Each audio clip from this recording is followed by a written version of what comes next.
Thank you, Mr. Chair. Appreciate the patience and the accommodation. Hello to the witnesses. Apologize for the delay. I was presiding in the Senate. A vote just opened, but I'm back here now as a proud member of this committee for this timely and important hearing.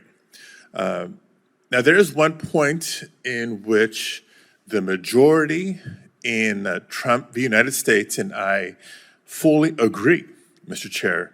The criminal trial of a former president for attempting to disrupt the peaceful transition of power is a matter of, quote, lasting significance.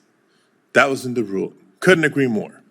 I also agreed with the Chief Justice that the court's focus in deciding the case ought to have been, quote, the enduring consequences upon the balanced power structure of our republic. Unfortunately, for our democracy, it was not. Instead, the court's majority was satisfied with inventing a new form of presidential criminal immunity so sweeping that the court declined to designate a single action that Donald Trump took in the lead up to the January 6th riot at the Capitol as, quote, unofficial. And in doing so, the court undermined a core principle of our government, that the president, as Alexander Hamilton put it, is, quote, amenable to personal punishment, and not a king who is, quote, sacred and inviolable.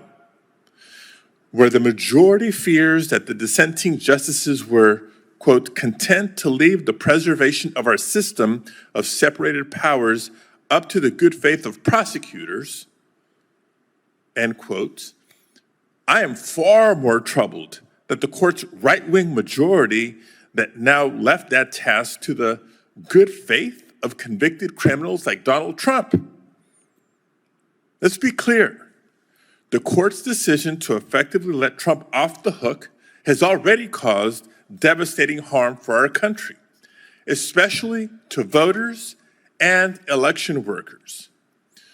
Trump has essentially been given a pass for weaponizing the Department of Justice to bully states into drumming up false election fraud charges, for his attempts to pressure Vice President Pence into helping him steal the election, and for inciting a violent mob to storm the Capitol on January 6th. And we're continuing to see the fallout. Texas law enforcement, fueled by Trump's false election fraud claims, has harassed Latino voting rights activists, candidates, and even sitting elected officials. In the state of Florida, law enforcement has targeted individuals who signed a petition for a constitutional amendment to protect reproductive rights. And across the country, there has been a surge in abusive public records requests aimed at election offices. We're even seeing naturalized United States citizens who are eligible voters being stripped from voter rolls without due process. The actors behind these examples clearly feel untouchable. And former President Trump, the leader of the big lie and fake voter fraud movement, has been granted impunity by the very justices he helped install on the court. So that begs the question, what will the next president get away with this newly established immunity?